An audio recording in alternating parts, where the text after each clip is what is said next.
El lagrimiar de las cumaraguas está cubriendo toda mi tierra. Piden la vida y le dan un siglo, pero con tal que no pase nada en mi tierra mansa, mi mansa tierra. Yo sé que un día tuviste sueños, no viste un río cuando pequeño, pero tu alma se te alegraba. Vuelve a tu canto de turpial, que hay semerucos ahí en el cerro, un canto hermoso para cantar. Que hay semerucos allá en el cerro, ya la gente empezó a sembrar. La polarización es quizá la palabra que mejor define a la Venezuela de estos días. Un panorama complejo marcado por la inseguridad galopante, la escasez de productos básicos, la insuficiencia de insumos médicos y las colas interminables para conseguir casi cualquier cosa.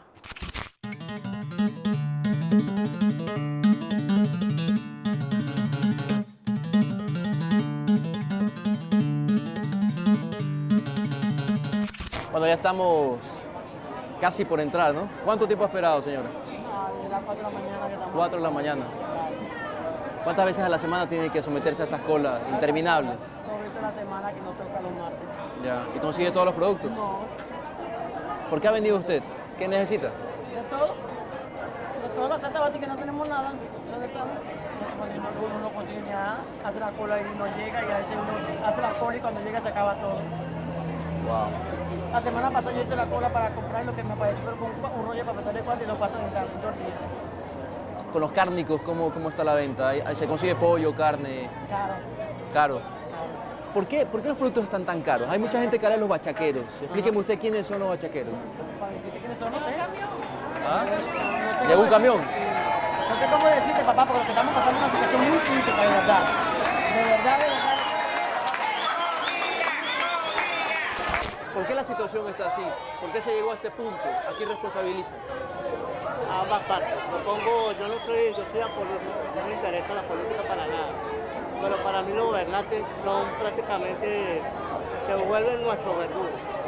¿Se extraña mucho a Chávez?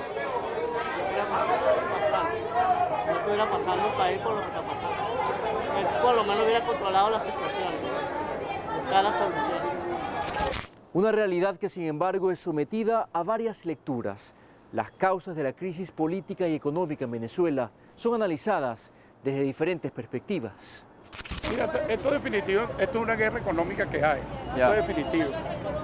Una guerra económica. Usted- Señora, mire, hay carnicería, hay Las carnicería, hay carnicerías bastante. son las carnicerías. Tienen Pero la carnicería, harina tienen pan, carne y el pollo. arroz, la harina, todos esos productos no lo hay. Buscando ¿Pero lo por más qué ocurre económico. esto, señora? ¿Quién es el Por mala responsable? administración que tenemos en este país, mala administración.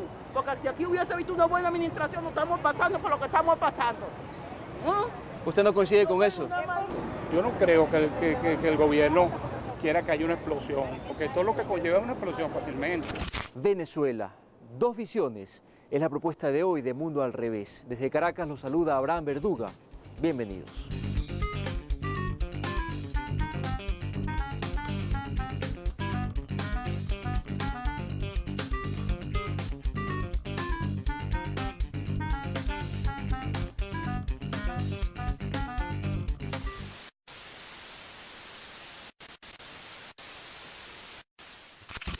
Dos políticos, ambos periodistas. Uno es el vocero del gobierno, el otro de la oposición. Conversamos con Luis Marcano y Jesús Torrealba sobre los diferentes temas que centran el debate en Venezuela. Dos visiones claramente opuestas, acaso irreconciliables. Tanto el ministro de Comunicación como el secretario ejecutivo de la Mesa de la Unidad Democrática les formulé las mismas preguntas. Un ejercicio que permitirá a usted forjarse un concepto propio sobre la realidad del país. ¿Cómo se define a la revolución bolivariana? ¿Cómo la defines? Definir a la revolución bolivariana es bastante complejo, ¿no? En todo caso podría decirte que es un proyecto bolivariano aferrado a los principios del bolivarianismo, son los principios del padre de la patria que plantean básicamente la necesidad de avanzar en la construcción de una sociedad de justicia, de igualdad y de solidaridad. Nosotros a nuestro proyecto bolivariano, a nuestra revolución, la hemos encaminado en el rumbo de la construcción del modelo socialista. Nuestra revolución es una revolución reivindicadora de los derechos humanos, de los derechos sociales de la población. La defino como una negación del concepto de revolución. Revolución es cambio, revolución sobre todo es cambio positivo. Se habla de la revolución industrial, de la revolución científico-técnica, de la revolución de los materiales, de la revolución de las telecomunicaciones, de la revolución de la nanotecnología. No puede ser definido como revolución un proceso de involución que regresó a Venezuela al siglo XIX en materia de relaciones políticas, al caudillismo, y que prácticamente destruyó nuestra economía para hacernos retroceder a situaciones prácticamente anteriores a los años 40 o 30. Sin embargo, ¿cómo era la Venezuela que antecedió a Chávez? Bueno, la Venezuela antes de Chávez era una Venezuela, en primer lugar, de una población en mayoritaria pobreza, ¿no? Te decía 70% de pobreza, pero más allá, al menos el 25% de los venezolanos para el año 1997 estaba en condición de pobreza extrema, es decir, de miseria, es decir, de no tener ni siquiera para comer. Eso es lo primero que habría que decir. Pero además la Venezuela que nosotros teníamos hace 17 años era una Venezuela en la cual quienes gobernaban formaban parte de pequeñas élites de mucho poder económico, pero además subordinadas a poderes transnacionales y básicamente subordinada al interés de los Estados Unidos. Era una Venezuela con problemas. Era una Venezuela con tensiones sociales, era una Venezuela con áreas por desarrollar y con áreas por resolver, pero era una Venezuela de oportunidades, era una Venezuela donde nadie era perseguido por tener una idea política distinta a la del gobierno, era una Venezuela donde gobierno y oposición podían debatir amargamente en el Parlamento y luego salir a confraternizar como venezolanos. Era una Venezuela, repito, con problemas, pero con una disposición y una posibilidad a interactuar y a construir consensos.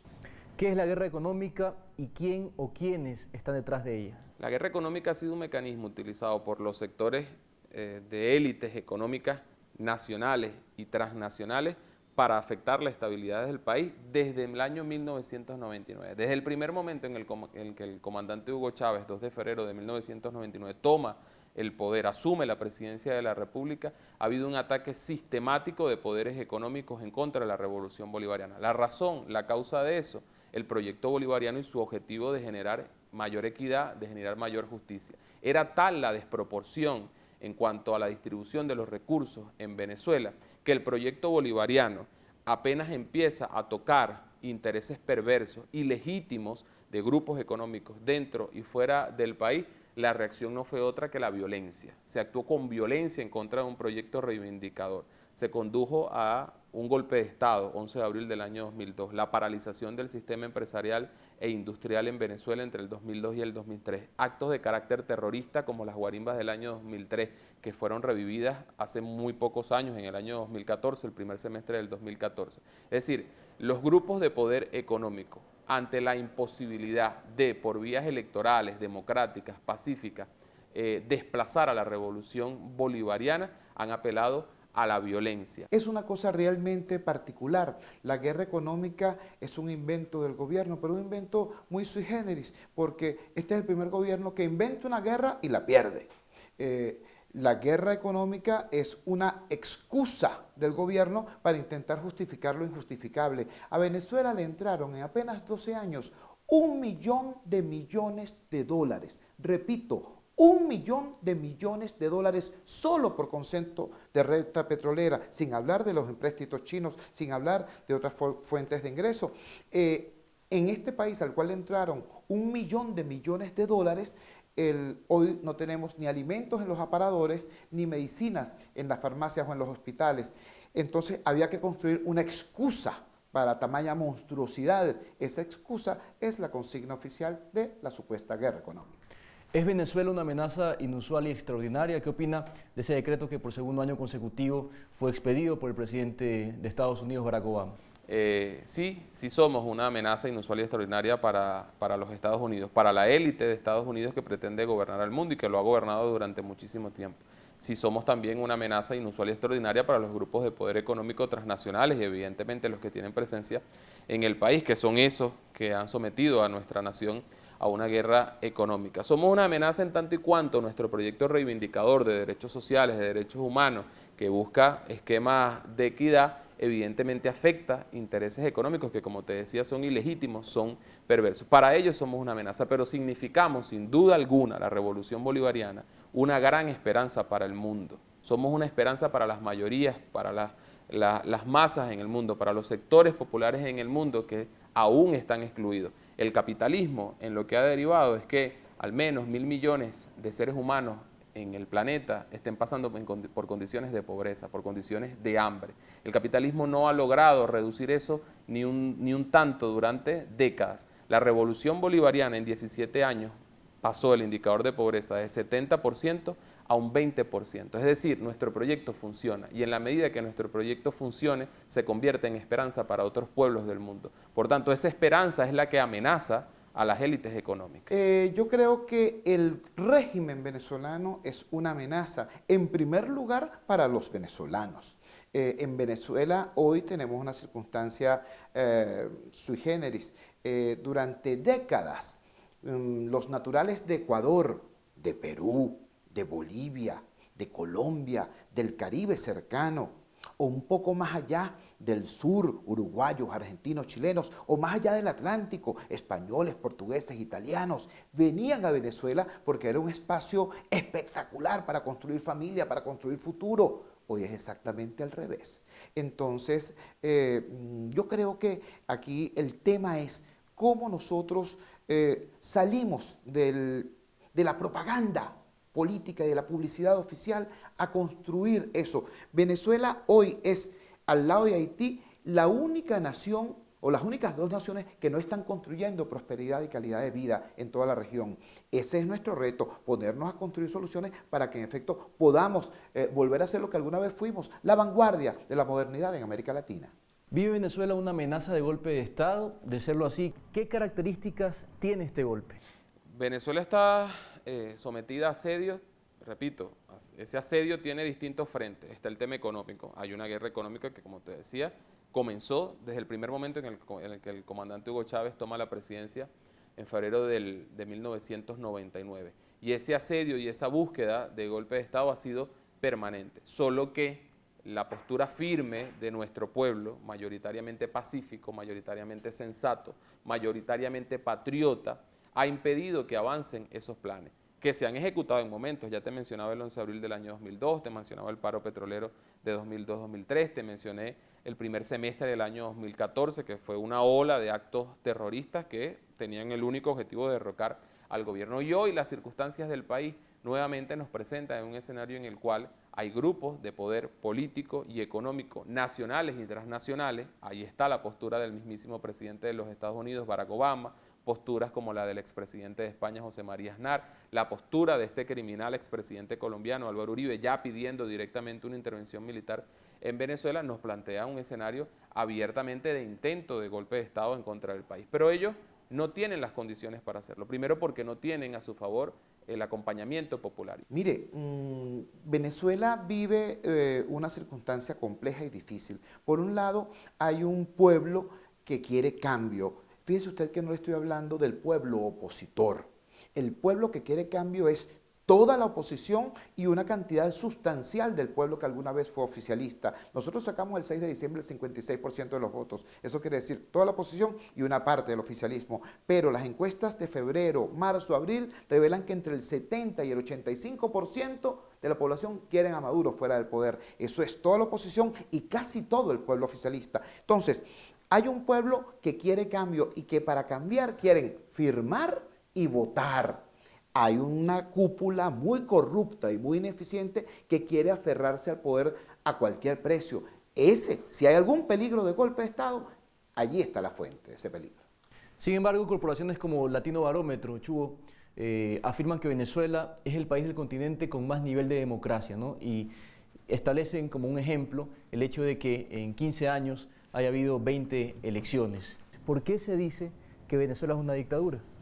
Bueno, se dice que Venezuela es una dictadura, así como se dice que en Venezuela se violan los derechos humanos, se viola el derecho a la libertad de expresión, básicamente porque quien lo dice tiene unos intereses económicos muy claros. No teniendo cómo justificar intervención militar, movimientos insurreccionales en contra del país, los atentados contra la estabilidad económica del país, pues tienen que apelar a lo que han utilizado para intervenir en otras naciones del mundo.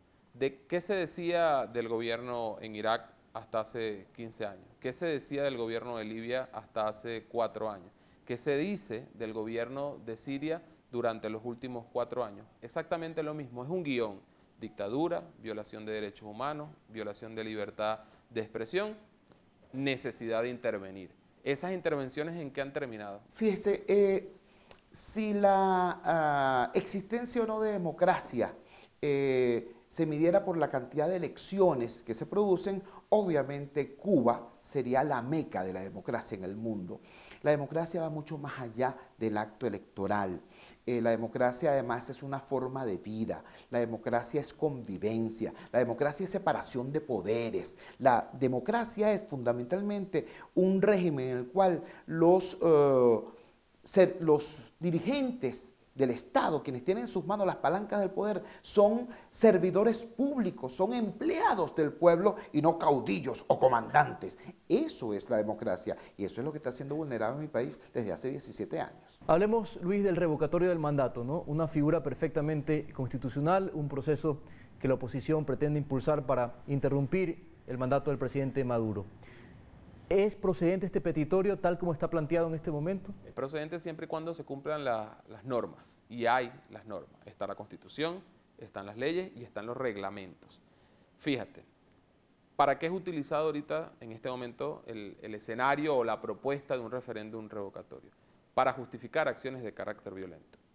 La Constitución es muy clara y establece la posibilidad de que los venezolanos, cumplida la mitad del periodo o la mitad del mandato de una autoridad electa por el pueblo, pueda procederse a la opción que significa un referéndum revocatorio. Pues bien, el mandato del presidente Nicolás Maduro cumplió su mitad, sus 3 años, en enero de este año 2016.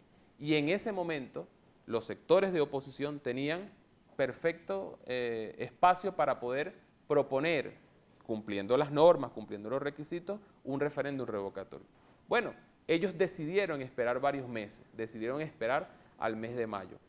¿Por qué razón? Esperando al mes de mayo, ellos apostaban a que circunstancias difíciles, adversas que estamos viviendo los venezolanos en el terreno económico, el tema de la situación energética, que esas situaciones conformaran un escenario de caos en el cual ellos pudieran avanzar en mayor intensidad la desestabilización del país. Ellos no han logrado llevar a este país a donde han querido llevarlo, que es una situación de caos y explosión social.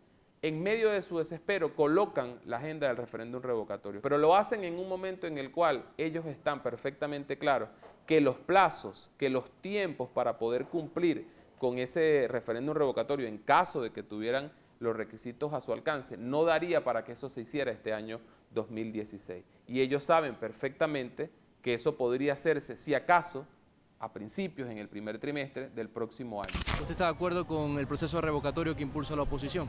Sí, ¿Por qué? porque de verdad que hay que hacer un cambio. Mira la cola que estamos haciendo ahorita, nada más para presentarnos a un tribunal, para la comida, para todo. Totalmente, porque eso es un mandato consagrado en la Constitución. Yo no estaría de acuerdo con un revocatorio. El único gobierno, ¿verdad?, que ha tomado en cuenta al pobre y a toda la población, desde los discapacitados, los enfermos, a todo el mundo, pues, es este gobierno revolucionario y socialista. Sí, estoy de acuerdo, porque el pueblo somos mayoría y el pueblo es quien decide el futuro de cada quien. ¿Está de acuerdo con el revocatorio o no? Sí, estoy de acuerdo, porque de verdad aquí vemos personas que en el día no desayunamos, no almorzamos, porque tenemos con qué comprar, pero no encontramos qué comer, pues. Pero está bien planteado en este momento porque el gobierno dice que no se ha reunido el requisito necesario para que este año este proceso pueda marchar. Caramba, yo recuerdo a propósito de esos alegatos oficiales las palabras de Hugo Chávez. Hugo Chávez decía que era importante, que era fundamental que la razón y la justicia no se dieran espacio a los leguleyismos, a los formalismos. Hoy tenemos a un gobierno que pretende aferrarse al poder utilizando ese tipo de tecnicismos y aferrado básicamente a 4 rectoras del organismo electoral. El organismo electoral tiene 5 rectores, 4 son militantes del PSUV. unos magistrados de la Sala Constitucional electos de forma irregular y algunos integrantes de la cúpula militar venezolana. Con eso no se puede mantener el gobierno. Con eso lo que se puede es producir una situación de crispación. En esa situación estamos. Salir de esa situación de manera pacífica implica la consulta al soberano. Aquí no puede haber un revocatorio, aquí esa gente tiene que salir de la asamblea, esos bandidos tienen que ponerse a trabajar, que ellos no trabajan, no construyen, no siembran, no hacen nada, todo lo sabotea. Si un presidente lo hace bien, porque tiene que estar echándolo para afuera. Si no lo hace bien, todo el mundo piensa mal y todo marcha mal, como lo que está pasando ahorita. Pues quizás no es el término que yo lo hubiese visto de sacarlo para que se mejoraran las cosas. Es de que ellos emplazaran y llevaran realmente un fundamento de principios de mucha categoría y de mucha responsabilidad como materia gubernamental a combatir esta crisis. Momento de hacer una pausa, no se aparten de sus pantallas que el contrapunto recién empieza. Esto es Mundo al Revés, ya regresamos.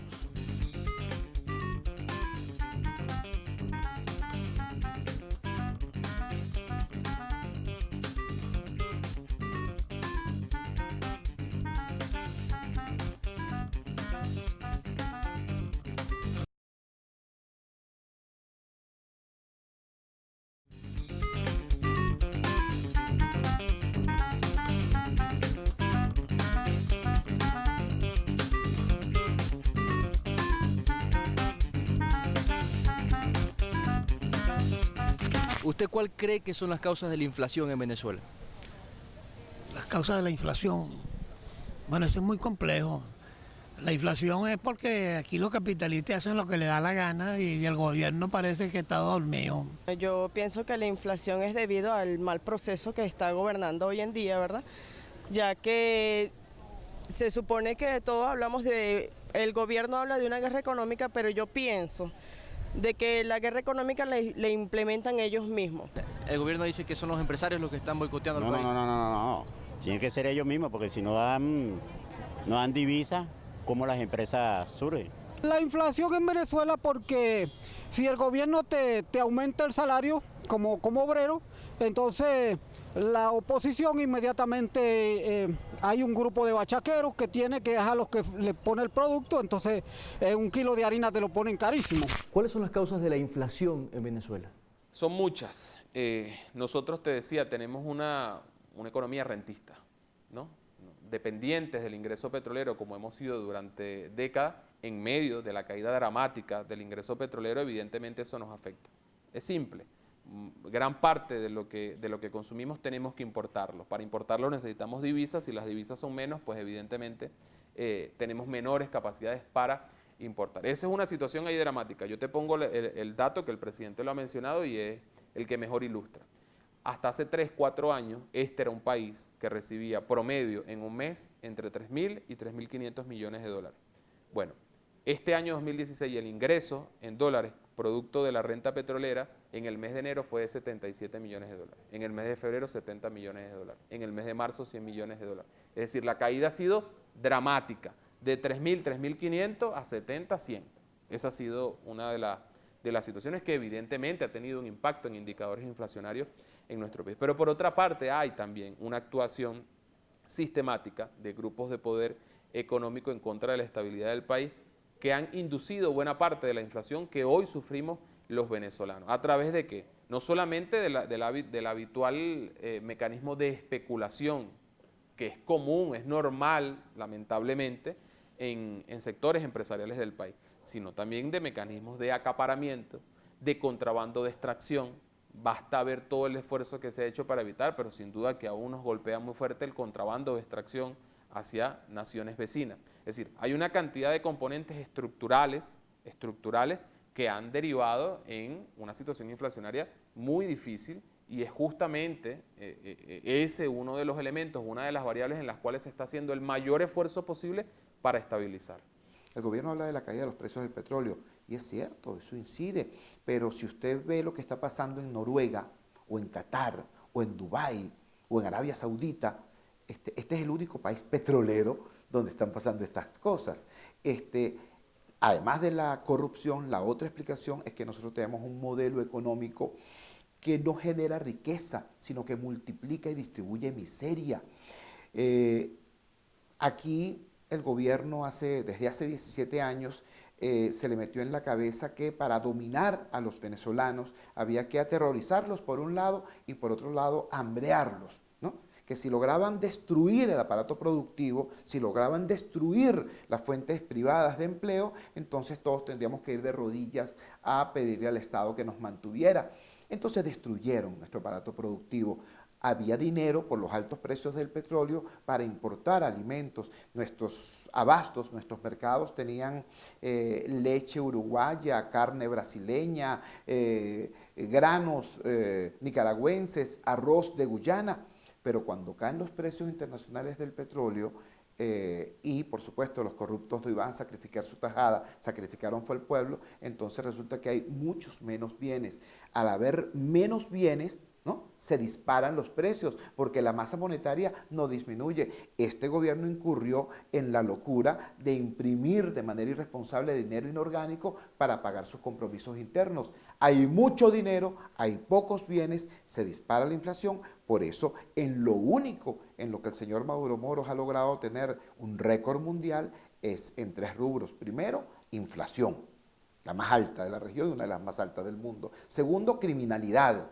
Y tercero, vagancia, porque como usted sabe, desgraciadamente el gobierno de Maduro pasará a la historia por ser el gobierno menos trabajador del mundo. La semana laboral del gobierno en Venezuela consta de 2 días, lunes y martes, que en realidad son 2 medios días porque es hasta la 1 de la tarde. Esa desgracia la tenemos los venezolanos. Todo en el gobierno, claro, porque los bachaqueros no le echan la culpa, pega, porque si por lo menos compran un producto, ellos por lo menos van a decir, ay, pero porque tú no hiciste la cola, ellos te lo venden caro, pues. Sí, los productos que se llevan de aquí se los llevan para Colombia y allá pues valen más y hacen más plata venezolana. Los mismos dueños de los abastos y supermercados se encargan de acaparar la mercancía y vendérsela al mismo pueblo. Ahí está chavistas y escuálidos, y ellos se encargan de ponerle 4 veces el precio a la mercancía. Aquí lo que hay son buenos chavistas y buenos antichavistas. El problema que tenemos son los oportunistas que hay de lado y lado. El problema inflacionario de Venezuela radica en la mala praxis económica que ha ejercido el gobierno a través de los últimos 10 años. Tenemos una oposición pesetera y moral, sin sentido patrio ninguno. Entonces esa gente hay que ponerle los ganchos, así de una. El gobierno tiene que ponerse los pantalones, porque si no, no lo van a bajar. Y adiós nación, adiós patria y adiós Venezuela, y un país entregado a los intereses de los Estados Unidos. ¿Cuál es el rol que juega en esta estrategia la clase empresarial, puntualmente la clase empresarial? Mira, nosotros hemos invitado, no desde ahorita, digamos que estos meses se ha mostrado mucho, ¿no? La interacción del presidente de la República directamente con grupos empresariales, el sector automotriz, pesquero, textil, con todos se ha sentado el presidente de la República. No solo a hablar, a tomar decisiones, a asumir medidas, a firmar convenios, a entregar financiamiento, a recibir propuestas, a hacer correcciones. Es decir, es un diálogo de acción el que hemos tenido durante estos meses. Pero sería muy injusto visualizar eso como algo aislado. La política de la revolución bolivariana de nuestro comandante Chávez siempre fue la de convocar al trabajo, pero colocando por encima de todo el interés nacional, los intereses del país. No puede pretender ningún grupo empresarial, ningún sector económico del país ir a un diálogo para única y exclusivamente apropiarse de unos recursos que favorezcan los intereses de pequeños grupos. Ese no puede ser el objeto de un diálogo con empresarios o con sectores económicos. Nuestro diálogo es para producir, es para poner por delante la patria. Es decir, cuáles son nuestros intereses hoy, cuáles son nuestras principales necesidades. Y en función de esas necesidades y esos intereses nacionales, tomar las decisiones, bueno, que haya que tomar. Bueno, que en primer lugar habría que buscar ¿De qué clase empresarial están hablando? En Venezuela han sido destruidos más de 2/3 partes del parque industrial venezolano. Lo que antes eran zonas industriales, zonas fabriles, hoy son naves industriales abandonadas, transformadas en refugios de damnificados o en nidos de delincuentes. En Venezuela hoy hablar de clase empresarial es poco menos que una exageración. Hay dos grandes empresas en Venezuela, una pública y otra privada. La pública es Petróleos de Venezuela, que en 1998 era una de las 4 empresas petroleras más importantes del mundo y hoy es apenas un escombro. La otra empresa muy importante en Venezuela es el Grupo de Empresas Polar, un grupo de empresas que produce más de la mitad de los alimentos que consumimos los venezolanos, no gracias al gobierno, sino a pesar del gobierno que permanentemente la ataca y la somete a fiscalizaciones írritas. Lo que se observa en todo caso es una falta de convivencia, ¿no? O una convivencia hostil por lo menos entre el Poder Ejecutivo y el Legislativo. ¿De qué manera afecta esto a la institucionalidad del país? Bueno, afecta. Nosotros hemos tenido durante todos estos años de revolución perfecta armonía en las instituciones principales, en los 5 poderes del Estado, y evidentemente el tener uno de esos poderes con un objetivo muy claro, que es derrocar a un gobierno, imposibilita una convivencia normal o una convivencia, digamos, cordial entre los poderes. ¿Por qué? Porque en medio de la emergencia económica en la cual hoy nos encontramos, que es dura, que es profunda, que tiene distintas causas, ya hemos mencionado algunas de ellas, la Asamblea Nacional, mayoritariamente de oposición, porque así lo decidió el pueblo venezolano en las elecciones del 6 de diciembre, lejos de cumplir con su promesa de trabajar para solventar los problemas de esa emergencia económica, desde el primer momento en que asumen la Asamblea Nacional, la dirección de la Asamblea Nacional, lo dicen abiertamente. Nuestro objetivo es, en 6 meses, salir del presidente Nicolás Maduro. Es decir, un grupo de partidos políticos que había prometido incluso acabar con las colas en el país, superar el tema del abastecimiento, como si eso fuese cosa de arte de magia. Bueno, un mes después, cuando les toca asumir la Asamblea Nacional, olvidan todo aquello y dicen, no, nuestro objetivo es derrocar al gobierno. Y de allá para acá, lo que hemos tenido es una agenda de un poder público nacional importantísimo como es la Asamblea Nacional, que no nos ha dejado absolutamente nada a los venezolanos, más allá de intentos de desestabilizar la paz del país. Ojalá, Abraham, ojalá ese fuera el problema venezolano. Ojalá que tuviéramos acá un problema de escritorios, de que los escritorios del Poder Ejecutivo no se entienden con los escritorios del Poder Legislativo. La situación es mucho más grave. Aquí la confrontación de poderes no es entre el Judicial y el Legislativo o el Legislativo y el Ejecutivo, no. La confrontación de poderes es entre el poder del ciudadano, el poder de la gente, el poder de un pueblo que quiere cambio y que lo expresó de manera transparente en las elecciones del 6 de diciembre y el poder de la pequeña cúpula corrupta que tiene en sus manos el control del Estado. Ese poder se expresa en violencia institucional que ejerce a través de la burocracia o violencia física que ejerce a través de los cuerpos represivos del Estado y de los grupos irregulares, de civiles, paramilitares, proficialistas. Ese es el poder que le queda a esa cúpula corrupta y esa es la confrontación real de poderes que hay en nuestro país. Por eso la inquietud hoy que existe en todo el ámbito internacional.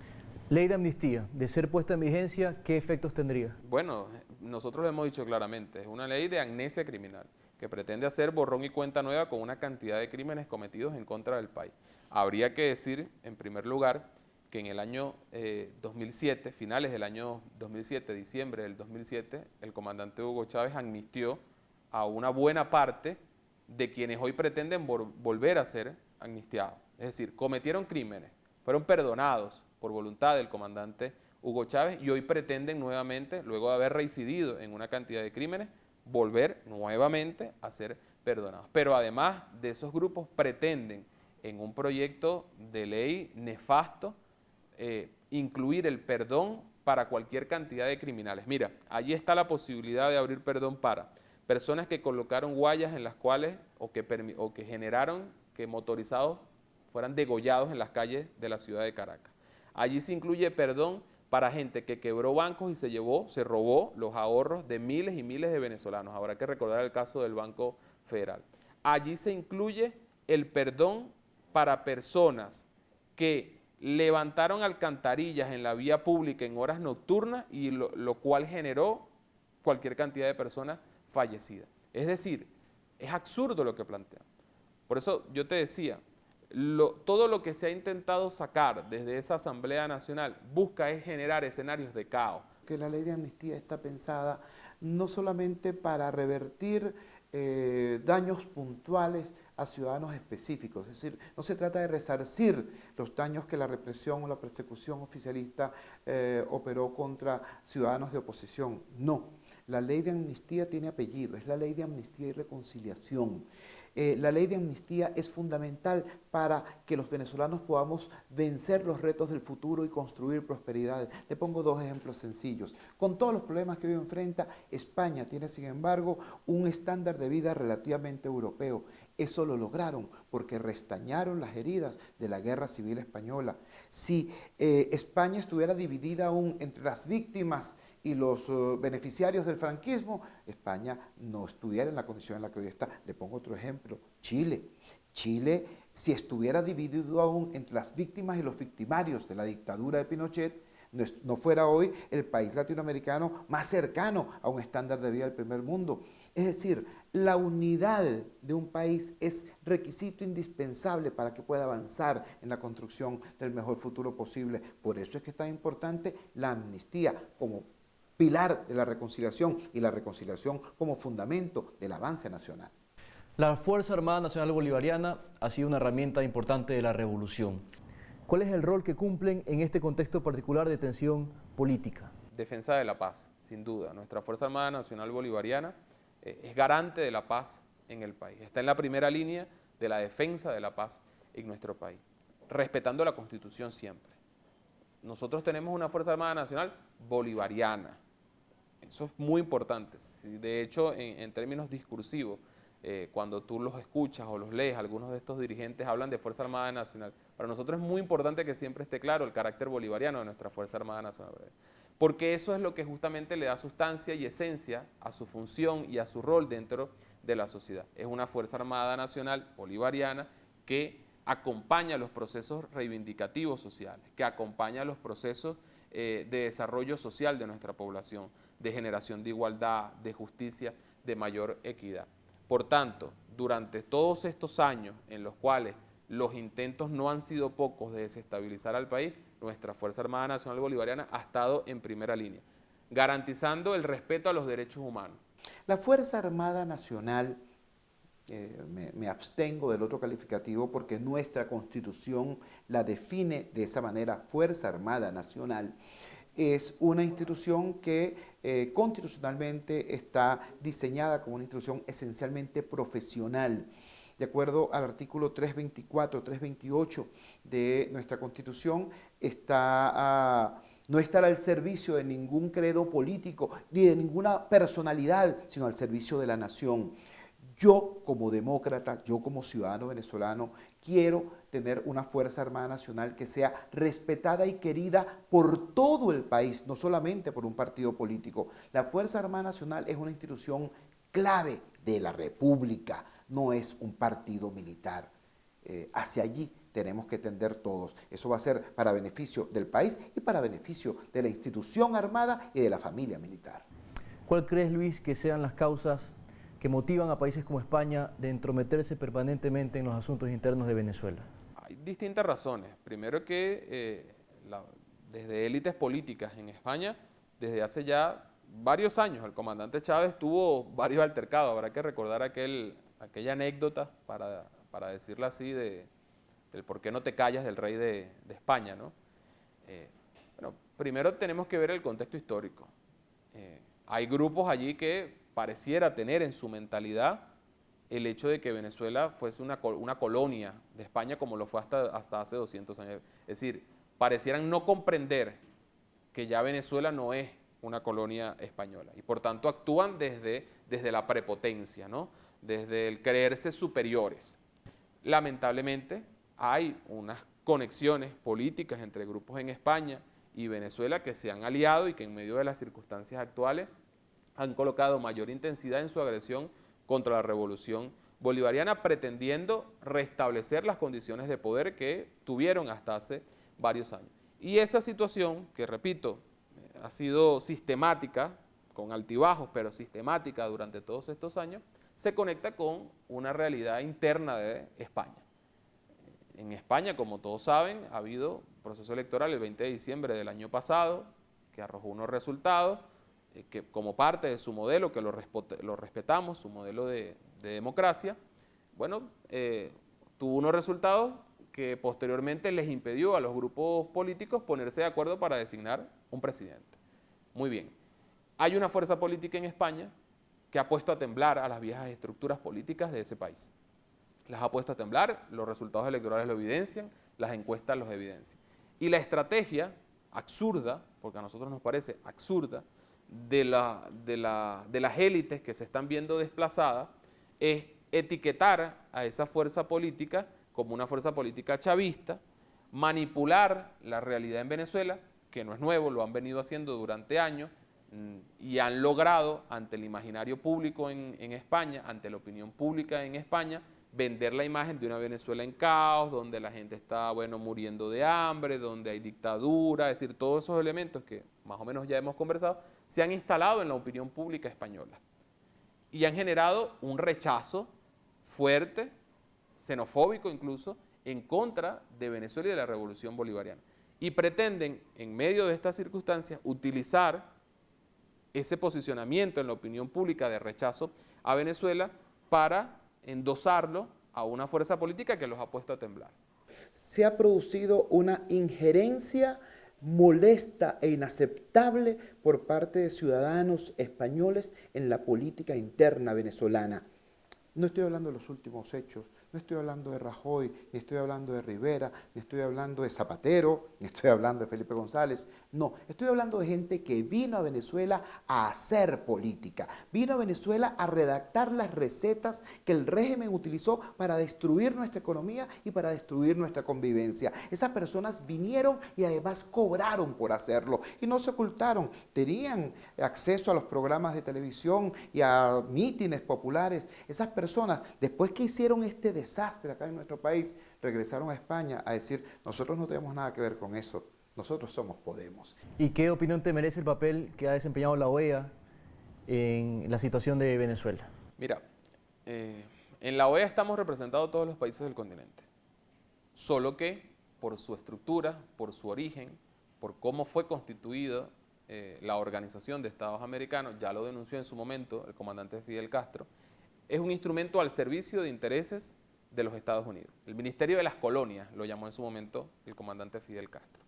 Sin embargo, bueno, los cambios evidentes, contundentes que se han dado en nuestra región de visión política, de gobiernos, de proyectos revolucionarios, bueno, ha contenido el accionar de ese Ministerio de Colonias. No se conoce, no hay precedente de actuación de secretario general de la OEA alguno con tanta hazaña, con tanto odio en contra de un país como la postura que ha asumido el actual secretario de la OEA contra Venezuela. En todo caso, él mismo se descalifica. Y en todo caso, los escenarios que se generen dentro de la OEA los esperaremos y tomaremos nuestras decisiones como gobierno y como país en los escenarios que se den, que ellos promuevan si lograran promoverlos. Ese es el problema, la congruencia, ¿sabe? Yo recuerdo que cuando hubo la situación de delicado quiebre institucional en Honduras, el gobierno del señor Chávez, cuyo canciller entonces era el señor Maduro, apelaron a la OEA y utilizaron a la OEA como un instrumento fundamental para la proyección de su política en Centroamérica. Ahora la OEA no sirve de nada. No se puede decir en este momento que la OEA sea un ministerio de colonias de Estados Unidos. Sobre todo no se puede decir ahora porque el secretario general de la OEA es nada más y nada menos que el camarada Almagro. O sea, vamos a recordar quién es Luis Almagro. Es una destacada figura de la izquierda uruguaya. Y esto me permite además, más allá del tema de la OEA, recordar que lo que estamos viviendo en este momento en América Latina no es, por cierto, un giro a la derecha, no lo es. Así como lo que antes hubo no fue un giro a la izquierda. Lo que estamos viviendo hoy es un cambio importante en la correlación de fuerzas. la caída de la hegemonía de los Kirchner en Argentina, la derrota de Evo Morales en el referéndum, esta situación en Brasil muy delicada, el hecho de que el señor Correa haya anunciado públicamente que no se presentará a un nuevo periodo en Ecuador. Todo eso no puede ser leído como un giro a la derecha, y el mejor ejemplo de eso es lo que está pasando en Uruguay. El gobierno de Uruguay es un gobierno consistentemente izquierdista, el gobierno del Frente Amplio, con el presidente Tabaré, con el vicepresidente Sendic, el gobierno de donde salió precisamente Luis Almagro, quien fue canciller de Pepe Mujica. Sin prejuicio de eso, Luis, la realidad es que hay una suerte de retroceso de los procesos progresistas en América Latina y una avanzada importante de la derecha, ¿no?, en la región. ¿Por qué ocurrió esto y de qué manera afecta a Venezuela esta situación, considerando que Venezuela ha sido hace mucho tiempo el puntal del socialismo en el continente? Mira, las razones son muchas. Probablemente ni siquiera hoy nosotros tengamos cómo definir con precisiones las circunstancias actuales, ¿no? La historia no se escribe de una forma tan fácil. Ahora, hay circunstancias, hay hechos objetivos. Hay un proceso de quiebre, ciertamente, de afectación del avance de los proyectos revolucionarios en nuestra región. Por ello, ahí están los resultados, Argentina, Bolivia, los mismos resultados electorales recientes en Venezuela, el golpe de Estado en Brasil. Esos son hechos objetivos y allí están. Nosotros tenemos claridad de la necesidad de renovar nuestros proyectos revolucionarios, la necesidad de ajustarnos a nuevas circunstancias. Te voy a hablar solamente de una. Las aspiraciones del pueblo venezolano de hoy no son las aspiraciones del pueblo venezolano de hace 17 años. Te pongo un ejemplo. Una mujer venezolana hace 17 años muy probablemente aspiraba o soñaba con que uno de sus hijos pudiera llegar a una universidad, pero terminaba siendo solo eso, un sueño. 17 años después, bueno, la mujer venezolana sabe que el sistema de nuestro país le garantiza educación universitaria para sus hijos. Por solamente colocarte un ejemplo de las cosas que han cambiado. Pero ya las preocupaciones son otras, ya las aspiraciones son otras. No solamente de esa madre, sino también de su hijo. Por tanto, nosotros hablamos de la necesidad de renovarnos en función de las nuevas aspiraciones de nuestro pueblo. Estamos en la obligación de renovar ese discurso que ha estado agotado ya desde hace varios años. Es decir, nosotros tenemos claros nuestros objetivos, tenemos clara nuestra situación de dificultad, pero también tenemos claro cuál es el panorama que debemos ir construyendo para poder avanzar. Este país solo es viable con la continuidad de la revolución bolivariana. Un gobierno de derecha en este país sería inviable, porque los intereses de un gobierno de derecha, las medidas de un gobierno de derecha son contrarias al interés popular. Por tanto, no habría estabilidad posible en este país. Por tanto, la revolución bolivariana es la que nos garantiza no solamente el avance, sino que sea un avance en paz, que sea un avance con estabilidad y en democracia, porque es así como nos los determinamos los venezolanos cuando elegimos tener la Constitución de la República Bolivariana de Venezuela. Estamos en presencia de una reacción sana de la región frente a los estragos del populismo, y yo me permito cuestionar también si lo que teníamos antes era en todos los casos gobiernos progresistas. ¿Es progresista un gobierno que en Venezuela, por ejemplo, generó como resultado evidente un incremento desmesurado de la pobreza al mismo tiempo que se produjo una ruptura de la convivencia política?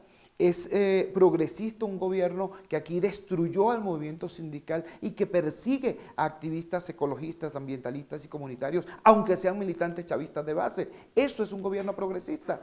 Yo creo más bien que aquí de lo que se trata es de separar la paja del grano. Aquí ha habido grupos, liderazgos, movimientos que, arropados bajo las banderas de la reivindicación histórica de la justicia social, han utilizado esas banderas para apuntalar proyectos de poder personalista o grupal a un costo muy alto para nuestros países. Por eso, insisto, me parece que cosas como las que han ocurrido con la izquierda uruguaya, con la izquierda chilena, plantean pues una reflexión sobre todo este proceso desde una perspectiva que permite escapar de la cosa maniquea de izquierdas o derechas. Durante mucho tiempo aquí hubo gente que caricaturizó la situación venezolana, que pensaban que no, que aquí hubo una especie de Robin Hood que le quitaba a los ricos para darle a los pobres. 17 años después, vemos que el fulano Robin Hood era un Hood Robin, que le quitaba a todos para beneficio particular. ¿Cuál es el destino del chavismo, Chu? ¿Es necesario refundar al chavismo? Es necesario renovar muchas de nuestros aspectos de nuestras obras, renovar nuestro modelo económico, renovar nuestro discurso, renovar la actuación y la organización de nuestras fuerzas políticas. El presidente Nicolás Maduro desde principios de este año convocó a un gran Congreso de la Patria. ¿Qué es el Congreso de la Patria? Es el encuentro de los patriotas, de los bolivarianos, de los chavistas, independientemente de si pertenecen o no al Partido Socialista Unido de Venezuela, principal fuerza política de la revolución, o a alguno de sus otros partidos, o a un movimiento popular o social determinado. Es la inclusión de todos los que amamos el país, los que defendemos la patria, los que creemos en el bolivarianismo y los que creemos en el chavismo, que a fin de cuentas somos la mayoría de los venezolanos. La mayoría de los venezolanos son patriotas, son bolivarianos y son chavistas. Nosotros estamos en la obligación de reconstituir todas esas fuerzas y todas esas voluntades, que son las fuerzas y las voluntades donde nos hemos visto afectados durante los últimos años. Sería absurdo negarlo, nos hemos visto afectados, pero esas mayorías están allí. Nosotros tenemos que ir a la reconquista de esos sectores. Yo te diría renovarnos, yo te diría ajustarnos, yo te diría adecuarnos a nuevos tiempos. Hay nuevas circunstancias, hay nuevos retos para el país y nosotros estamos en la obligación de avanzar hacia allá. ¿Cómo vamos a avanzar? Con un plan. Nosotros tenemos nuestra Constitución, nosotros tenemos una agenda económica bolivariana y nosotros tenemos unas fuerzas políticas que hacen viable esos planes. Yo sí le puedo decir cuáles son mis deseos como ciudadano venezolano. Como ciudadano venezolano que además tiene claro que los gobiernos que vienen van a ser gobiernos de la Unidad Democrática. Para que los gobiernos de la Unidad Democrática sean firmes y consecuentes con su compromiso social, es demasiado importante que la acera de enfrente tengan una oposición que constituya una posibilidad real de alternancia. Es decir, yo creo que en el interés histórico de la democracia venezolana está que el oficialismo pueda reinventarse y transformarse en un actor político serio. Cuando digo actor político serio, me refiero a que hasta ahora, en realidad, el oficialismo jamás ha sido ciertamente un movimiento político. Antes, en vida del presidente Chávez, el oficialismo era algo así como una cadena alimenticia que tenía en su cúspide a un gran depredador, que era el que decidía todo. Después, cuando desaparece ese factor de orden, se transforma el oficialismo en un conjunto de grupos compitiendo desesperadamente por la renta, porque para ellos Venezuela no es una nación sino un botín, hasta que llegamos al 6 de diciembre y se encontraron cara a cara con la posibilidad de la derrota. Hablemos de la oposición, Luis. ¿Qué tan cohesionada está en este momento o hay desunión? Bueno, siempre dentro de las filas del chavismo hay como distintas visiones acerca de cómo se manejan las relaciones de poder en la oposición. A todas luces, digamos, lo más evidente que hay es una absoluta descoordinación, no hay liderazgo, no hay proyecto. Hoy tú puedes ir a preguntar a cualquier venezolano cuáles son, por ejemplo, las propuestas de la oposición en el tema cambiario, cuáles son las propuestas de la oposición en el tema de la gasolina, cuáles son las propuestas de la oposición en el tema productivo, en el tema exportaciones, en el tema producción agrícola. Es decir, los temas que hoy nos interesan, ¿no? Porque evidentemente son los que más nos impactan, y tú no sabes cuáles son sus propuestas. Porque bueno, unos dicen una cosa, otros dicen otra, hay quienes asoman tesis tan absurdas como las de capitalismo popular y otras. Es decir, hay un absoluto desorden, no hay liderazgo, no hay proyecto serio de país.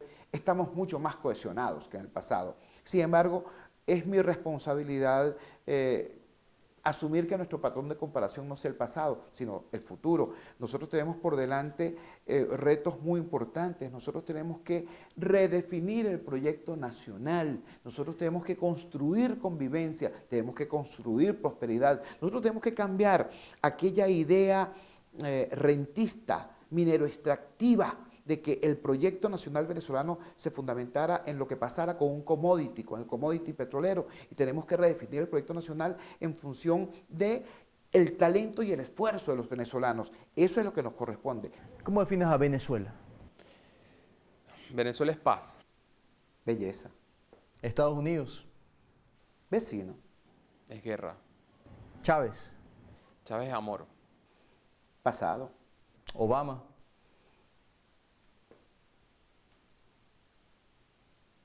Mandatario saliente. Un títere. Simón Bolívar. Un gigante. Inspiración. Cuba. Isla, aislada. Un ejemplo. La Asamblea Nacional. Un fracaso hoy. Institución. Constitución. Convivencia.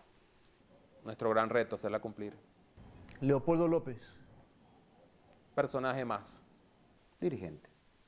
Nicolás Maduro. Pasado. Un hombre con un gran reto. Socialismo. El futuro. Posibilidad. El petróleo. Recurso. Un instrumento para el futuro. América Latina. La patria grande. Amor. Es todo por hoy en Mundo al Revés. Espero que el programa haya sido de su provecho. El próximo encuentro será el jueves en pantalla de la televisión pública. Mi nombre es Abraham Verduga. Será hasta entonces.